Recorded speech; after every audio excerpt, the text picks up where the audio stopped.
A great success might be interesting, but a great failure, that's something to ponder. Howdy, I'm Steve Allen, and welcome to SNAFU, Situation Normal, All Fouled Up. The 20th century was to be the age of genius. Armed with boundless optimism and an exploding technology, our heroes set out to cure disease, conquer the globe, touch the stars. The results were often grossly unintended. Somebody fumbled, blimp burst, a ship sank, and our heroes were knocked back on their drawing boards to try again. We aim so high, there's something noble in that. We often fall so far short. There's something noble in that too. SNAFU will touch on every field of human endeavor where man's grasp comically exceeds his reach. What you normally see on television are great men achieving their aims. For the next hour, you'll see them falling flat on their faces.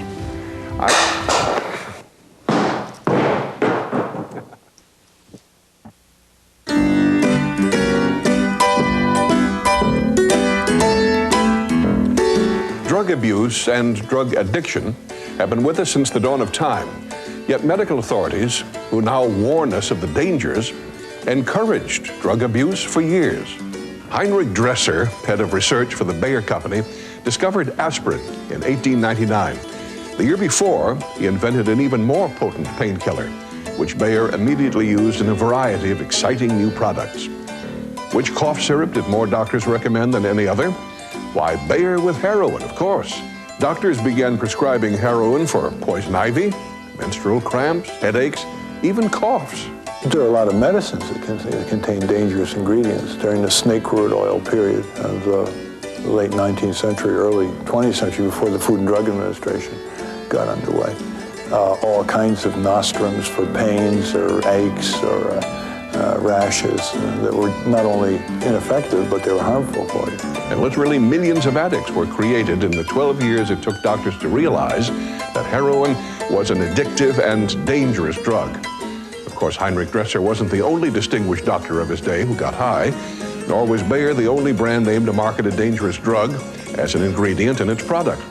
Sigmund Freud, the father of psychiatry, first became famous by introducing cocaine to the modern world. Freud believed the drug was a stimulant, an anesthetic, an aphrodisiac, and more. He called it a magical substance. When word of the distinguished Dr. Freud's discovery reached the U.S., American pharmaceutical companies took notice. Soon, anyone could walk into a drugstore and find cocaine-based hay fever remedies, tonics, digestive aids, pills, powders, even cigarettes, and become addicted to all of them. The best known of the cocaine-based remedies was invented in 1886 and originally sold in drugstores as a headache tonic. The pause that refreshes, Coca-Cola. It was so popular that by 1909, it had inspired 69 imitation headache tonics, all containing cocaine. First of all, they thought they'd get away with it because it was camouflaged by the other ingredients in the product. Second, a lot of times they didn't know how dangerous it was in the early days, but they knew that it had some sort of folk remedy to it. You know, they want to sell. So 7-Up, the Uncola, went a different route. Invented on the eve of the stock market crash, 7-Up promised to take the ouch out of grouch. The clear, soothing drink was a huge success during the Great Depression, perhaps because it was loaded with a powerful and dangerous drug now used to treat manic depression, lithium. Lithium was listed on the label until the mid-1940s. The drug was removed from the drink after an Australian psychiatrist discovered the effect of too much lithium. Such a thing as being too laid back.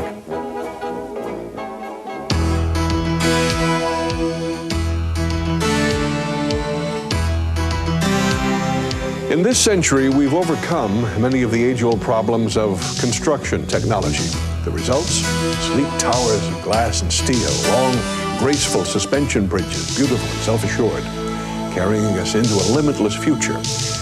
However, advances in construction have been anything but smooth. Take, for example, the story of one city that aspired to great heights. Boston wanted a skyscraper. So, up went the John Hancock Tower, proudly billed as the tallest building in New England. 60 stories, nearly half as tall as the World Trade Center. Over 10,000 windows graced its facade, or did, until they began falling out every time the wind blew. Ingenious methods for getting the windows to stick were tried, including bubble gum, all to no avail. When the wind blew, the glass flew. Plywood panels replaced the glass. Before long, the first 33 stories of the building were completely covered with plywood on two sides. Surrounding streets had to be blocked off to protect pedestrians from falling glass. Humiliated Bostonians slunk by when passing their proud tower. The John Hancock Insurance Company explained that these were normal construction problems.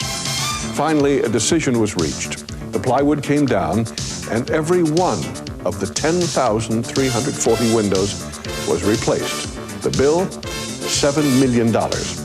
Explained John Hancock, quote, "You can't use glass without occasionally having some of it break." Leon S. Mosyfe was the most eminent designer of bridges in the world. He either designed or helped to design practically every major bridge in North America. The climax of his career was to be the Tacoma Narrows Bridge on the Puget Sound in Washington State. The Tacoma Narrows would be narrower, shallower, and lighter than any suspension bridge yet built, a real tour de force. But Mosyfe finally went a bridge too far. From the day it opened, July 1st, 1940, there was something a little strange about the Tacoma Narrows Bridge. At times, motorists saw the car in front of them appear to sink into the roadway. At other times, it appeared to vanish completely. No one was alarmed. Engineers explained to each other the advantages of the flexible suspension design. Some stays were added to give it a bit more rigidity. Meantime, motorists enjoyed the roller coaster sensation. They even gave the bridge a nickname, Galloping Gertie. And Gertie was a hit. Toll receipts ran many times higher than anticipated. Mosyfe was delighted. On November 7th, 1940, with just a normal wind blowing, Gertie started to sway violently. A few minutes later, the violent swaying tore loose some struts, and a 600-foot section of the bridge fell into the Puget Sound. The remaining center section continued to whip about in a frenzy until it too plunged into the water. No one lost any time in fixing the blame for the collapse. All the engineers connected with the construction stepped aside and let poor old Leon Mosyfe take the rap. A three-man panel concluded that, quote, "The fall was due to excessive oscillations caused by wind action, made possible by the extraordinary degree of flexibility of the structure and by its relatively small capacity to absorb dynamic forces." Of course, that must have been it. Mosyfe wasn't the only 20th century designer whose reach exceeded his grasp. Thomas Alva Edison tried to bridge an even larger gap, from here to eternity. From the light bulb to the phonograph to the moving picture, Edison ranks among the most practical men who ever lived. Yet one idea Edison had never did take off: the talk to the dead machine. He actually planned to build a machine that the dearly departed would use to communicate with the living. Literally, it was to be a tube amplifier that would magnify messages from the afterworld, sort of a radio station from heaven.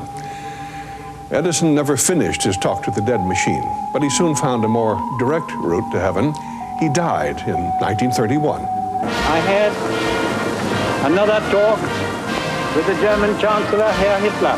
We regard the agreement signed last night and the Anglo-German naval agreement as symbolic of the desire of our two peoples never to go to war with one another again. Despite British Prime Minister Neville Chamberlain's famous bedtime story, there really was a World War II, and it was the worst war in this century of war. With a living arena in which to enact their schemes, the brightest military minds soon ran amok. Many ideas should never have seen the light of a laboratory, much less the field of battle. A stunning example of British ingenuity was the ST-74 hand grenade. Now, how do you improve on a grenade? After all, a grenade's easy to operate. You pull the pin, you toss with vigor, and you duck. Very easy, at least it was when I did it in the infantry. But British scientists decided to upgrade the technology. Their version of the grenade had a special feature, an adhesive coating which enabled it to stick to the side of an enemy tank. It also, unfortunately, enabled it to stick to the thrower, which is usually what happened. Not to be outdone by the British, the Americans and the Russians hatched their own outrageous schemes. They used bats and dogs as weapons. As batty as it sounds, the U.S. Army actually spent over $2 million on a plan to bomb Japan with live bats during World War II. The plan, given the bizarre science fiction name Project X-Ray, was launched in 1942. More than 1 million bats were captured in Texas caves. Meanwhile, a tiny time bomb was designed to clip to the wings of the bats. The plan was simple. Bats carrying tiny time bombs would be sealed in large crates and dropped from planes over Japanese cities. As they neared the ground, the crates would fly open and the battalions of bats, partial to the dark, would presumably head for remote corners of the city. The simultaneous detonation of the thousands of tiny bombs would ignite the tindery wooden Japanese buildings and cause a firestorm. This ingenious idea actually worked, but in the wrong country. Several of the bat bombs escaped on a New Mexico airfield in 1943. A hangar and 2 trucks were incinerated. The Army scrapped the project and set out to develop a safer means of battering the enemy.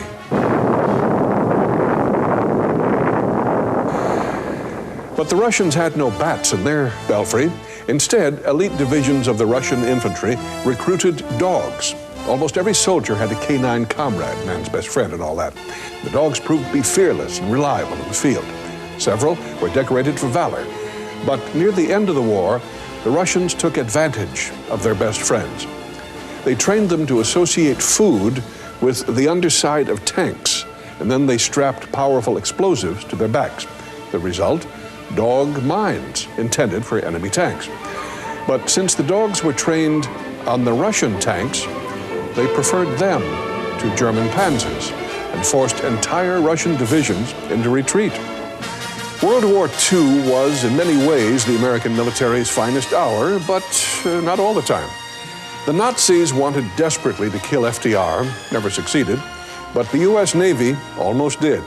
When FDR and his entire Joint Chiefs of Staff were aboard the USS Iowa, the ship was attacked by a blundering American destroyer, the William D. Porter.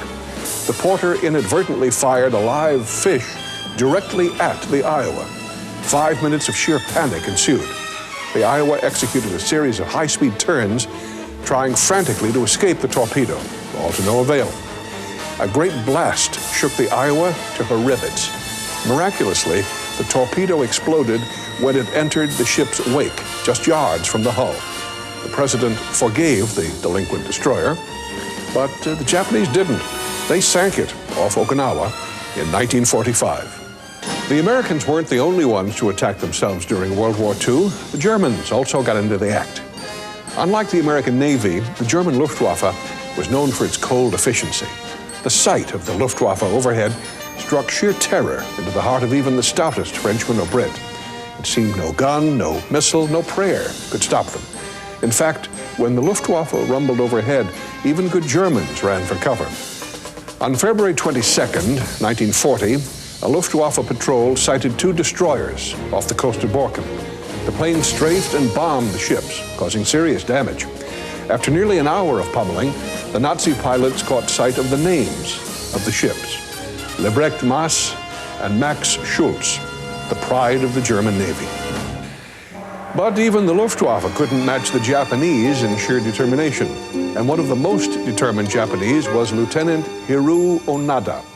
Despite a conspicuous lack of opposition, Hiroo Onoda fought World War II on this lovely island until March 10th, 1974. In 1945, come-home letters were dropped from the sky on his remote Philippine island. But the vigilant lieutenant ignored them, certain it was just a Yankee trick. For 29 years, Hiroo survived on the menu of fruit, insects, and raw fish, afraid a fire might reveal his location to the American Army. And after he was found and brought home to Japan in 1974, Hiroo was regaled as a national hero. But still, he was skeptical. It took his incredibly frustrated wife and Japanese military authorities 6 months to convince him the war was really over. But Hiroo was not the most determined Japanese soldier. 6 years later, Takuma Nakamura stepped out of the Asian jungle and into the modern world. Who knows? World War II may still be going on out there. Just when you thought it was safe to go back to the beach. People have got to know whether or not their president's a crook. We choose a president hoping he'll be another Washington, Jefferson, Lincoln. Lots of luck. Sometimes he seems closer to a Larry, Curly, or Moe. Any discussion of modern political blunderers must include Richard Milhous Nixon. His career wasn't so much a climbing of the political ladder as it was an escalating series of personal humiliations. In 1952, Dwight Eisenhower chose Nixon to be his vice president and then ignored him for 8 long years. When Nixon ran for president in 1960, he counted on the old man's support. But when asked by reporters exactly what Nixon had contributed to his administration, Eisenhower actually replied, "Give me a week, I might think of something." After being narrowly defeated in the 1960 presidential election, Nixon decided to run for governor of California. As a national figure, he expected to win easily. He lost. He wound up a bitter post-election press conference with these words. Just think how much you're going to be missing. You don't have Nixon to kick around anymore. 10 years later, we did. And we did. I have never obstructed justice. And I think, too, that I can say that in my years of public life, that I welcome this kind of examination because people have got to know whether or not their president is a crook. Well, I'm not a crook. Nixon had all his conversations in the White House recorded to ensure his place in history. And they did. One of the tapes had an 18-and-a-half-minute gap. Nixon's faithful secretary, Rosemary Woods, volunteered that she might have accidentally erased the tape while answering the phone. How she could have accidentally held this position for 18-and-a-half minutes, no one had the courage or the imagination to explain. The end result of such a defense? The greatest fall from grace in American political history. Nixon wanted to be loved but didn't know how to go about getting it. Nixon thought he could make us love him by getting out there and winning. But, you know, we all love winners. But we love winners who play fair and who do it because they honestly beat the other guy. Winners who do it in the back door, we don't have much time for them. People say to me, Richard Nixon is rehabilitated. And I say, not as long as I draw breath will he be completely rehabilitated. Of course, Richard Nixon was not the only politician to fumble his way out of the game. In fact, Nixon may have received the Republican nomination in 1968 only because the frontrunner, George Romney, said one little word. The people had been brainwashed. Romney was trying to make what some believed a valid point. The government had lied about the situation in Vietnam. And he, like many others, had believed those lies. But he used that one word, Brainwashed. What? Brainwashed? Presidential candidate who's supposed to be in charge? Does you feel that the brainwashing statement hindered you on this trip? No, no. The public didn't want a president whose mind could be tumble-dried. Romney's political career was over. Similarly, President Ford's perception of foreign policy led many to question his abilities, particularly his novel view of communist-controlled Poland. I don't believe that the Romanians consider themselves dominated by the Soviet Union. I don't believe that the Poles consider themselves dominated by the Soviet Union. Each of those countries is independent, autonomous. It has its own territorial integrity. Ford lost his re-election campaign, but perhaps Ford's problem wasn't so much what he said or didn't know. It was more the way he did certain things. The way he walked, for instance.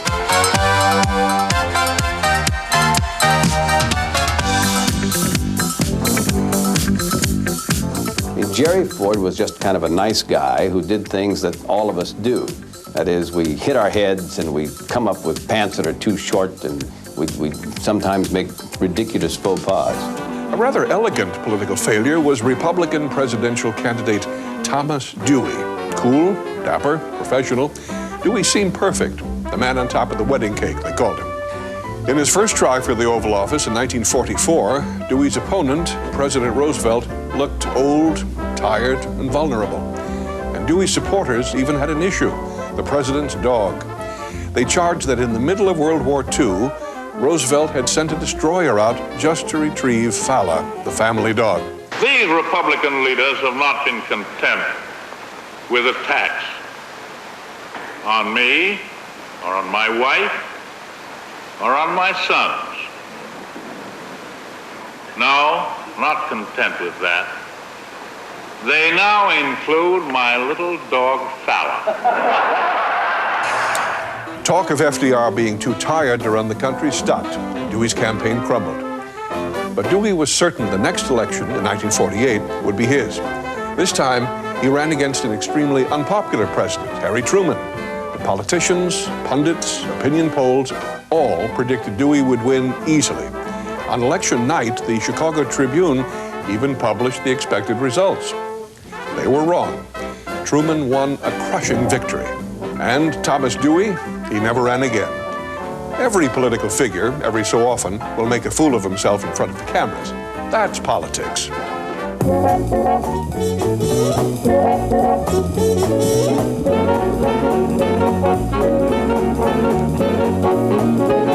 Candidates are not only vulnerable to the cameras, they're vulnerable to violence as well. Our last three presidents have been attacked. President Reagan was attacked by John Hinckley. President Ford was attacked twice by deranged women. And President Carter was attacked by a rabbit. Ah, the killer rabbit. Jimmy Carter was in a pond in Georgia, and a rabbit tried to get into his boat. And that's a fact. Mr. Carter didn't make this up. And so he took an oar and had to try to beat the rabbit up. Who knows whether the rabbit was crazed, rabid or something? Who knows? Now, that's a very natural thing to happen. But here's the President of the United States, and we invest in our presidents this quality that they are to be superhuman. I mean, they never make a mistake, and they don't do things wrong, and they certainly don't get attacked by rabbits. Sometimes politicians get to do the attacking. Richard Nixon's first vice president, Spiro Agnew, loved to hurl insults at the press. Of course, Agnew's most venomous vituperation was Nattering nabob of negativism. Well, that's a phrase that Bill Sapphire wrote for Spiro T. Agnew to say, and Agnew made the most of it. Some thought the line sounded brilliant.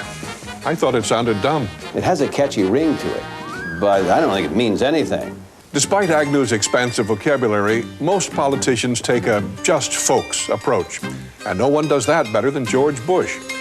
Here, the vice president tries to relate to the common man and winds up in the gutter.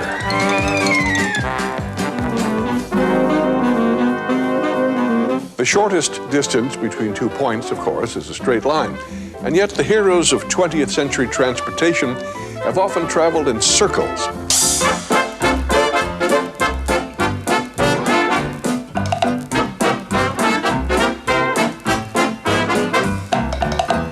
Henry Ford, the man who put America on wheels, had an even bolder vision of the future of transportation: beans. Ford was nuts over soybeans. He dreamed of developing a line of sleek cars made entirely from the little legumes. His bean dream cost the Ford company great embarrassment and nearly $1 billion. At the peak of Ford's soybean craze, his company was developing over 50 varieties of the plant on 10,000 acres and buying an additional 1 million bushels yearly from farmers. During the 1930s, the Ford company opened 3 processing plants where soybean extract was made into paint and plastic parts for Ford cars. Here we see 2 Ford employees demonstrating the remarkable resilience of a car made almost entirely from soybeans. Sometimes even the old man himself took a whack at his bean dream. That was one tough bean. Ford appeared at the 1934 Century of Progress Fair wearing a suit and tie woven entirely from soy fabric. The luncheon his company served was a soybean feast, featuring puree of soybean, soybean croquettes, soybean milk, soybean coffee, and soybean cookies. The soybean feast got rave reviews, but American consumers found the soybean car more than a little hard to swallow. Not one was sold. After Henry Ford's fiasco with the lugubrious legume, the new leaders of the Ford company vowed to build cars they were sure the public wanted. Then Ford set out to build this American dream car in all new plants designed especially for it. A huge advertising campaign began. The nation waited eagerly for what Ford would unveil. The sophisticated new executives at Ford finally made one concession to the memory of the man who founded the company. They named the car after his son, Edsel. This is the Edsel, unlike any other car you've ever seen. The Edsel was an immediate disaster. After promising the world a lion, Ford had unleashed a sickly $300 million mouse. Suddenly, the sophisticated new Ford executives began looking back on the soybean car with nostalgia. Just as the Edsel was running out of gas, gigantic General Motors came out with a revolutionary car of its own, the Corvair. Sleek, fast, and powerful, the Corvair purrs for the girl, GM said. A few industry mouthpieces noted the car's instability, but they billed it as a challenge to the driver's ability, not as a danger. And no one seemed to notice the car's quirky little tendency to spin out of control. No one, that is, except an obscure young government lawyer named Ralph Nader. It was a unique design for American cars. It had the engine in the rear, and therefore it raised a potential stability problem around curves and in certain crosswind situations. Around corners, for example, the rear end would swing away and it would roll over. But the Corvair had even worse problems with the steering column. The steering column started about an inch or so from the leading surface of the front tire. So if you had a left front collision in your Corvair, the steering column would be pushed right back into your chest. Nader's observations were not news to GM. They based their decisions not on safety, but rather on money. They thought it was a few dollars more expensive per Corvair. So they didn't go with the dual-link suspension system. They went with the Corvair-style system, against, I might add, the objections of some of the leading suspension engineers inside General Motors itself. The top executives at GM couldn't understand why Nader was knocking their product just because it was defective. After all, nobody had ever complained before. When the whole affair became public, though, a scandalized GM apologized and brought Corvair production to a screeching halt.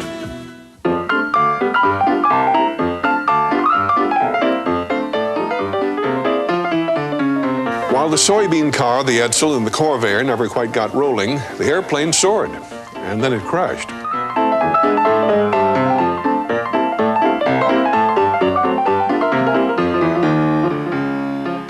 Wilbur and Orville Wright were not only responsible for inventing the airplane, they invented the airplane accident.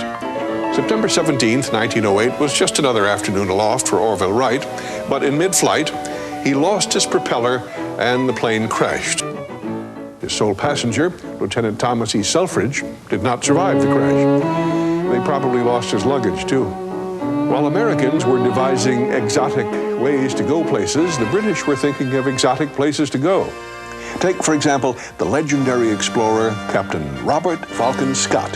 His spirit was indefatigable, his courage and fortitude legendary. He was, of course, a total failure. In 1911, no man had yet set foot on the South Pole. With full support of king and country, the proud Robert Scott set out to claim the pole for England. At about that time, a Norwegian explorer named Roald Amundsen also departed for the South Pole, declaring a race against Scott. The British were vastly amused. For their man to lose the race, he'd have to be bound and blindfolded, they said. He might as well have been. Scott was better equipped for a jaunt across the English countryside than a trek across Antarctica.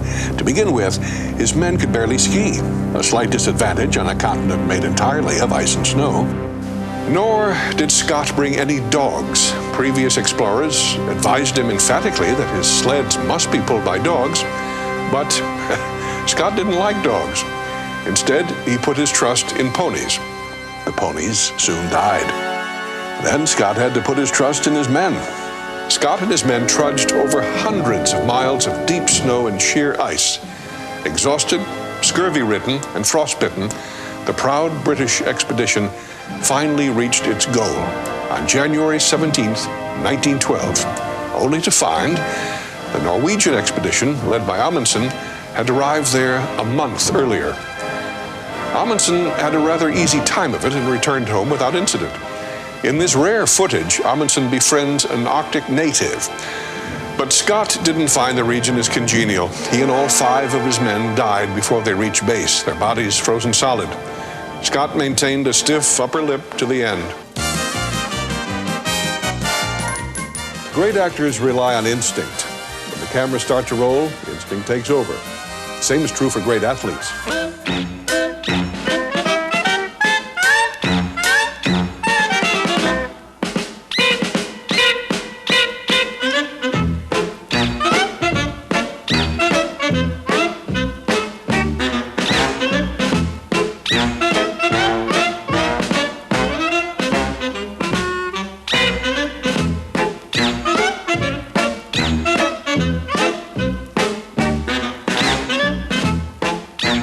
These are nothing but minor miscues compared to what Roy Riegels, captain of the 1929 University of California football team, achieved. On January 1st, 1929, during a scoreless Rose Bowl game between the University of California and Georgia Tech, Cal's captain and center, Roy Riegels, snatched up a Georgia Tech fumble and headed for glory. And then it happened. Riegels' instincts took over. And his instincts demanded more than a mere touchdown, more than even a victory. His instincts demanded immortality.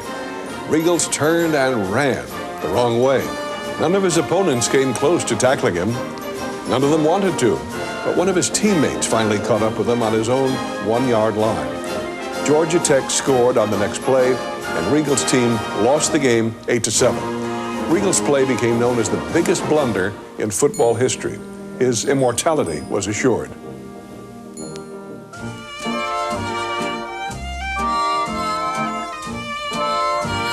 Sometimes people achieve fame and fortune only because of their mistakes.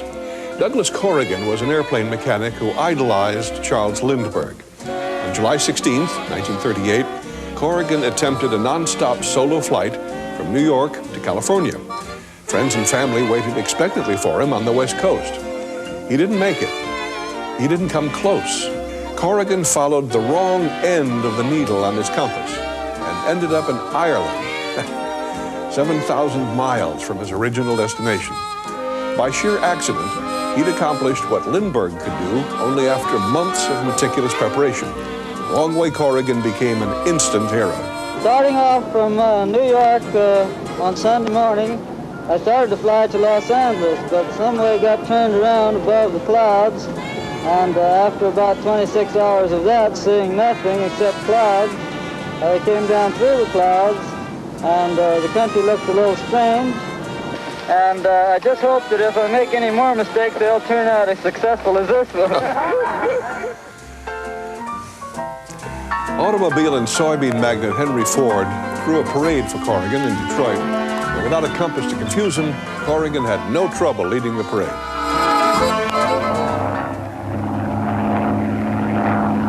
Wrong Way Corrigan didn't become famous just for crossing the Atlantic. Lindbergh had achieved that 11 years earlier. We honor Corrigan because he turned a dumb mistake into a triumph. Most of us aren't so lucky. The higher we reach, the harder we fall. To err is human, there's no way around it, but still we keep trying. And sometimes, by making mistakes, we succeed. We feel sad about our failure, sure, but we shouldn't feel sorry about them. After all, the history of failure is the history of man. I'm Steve Allen.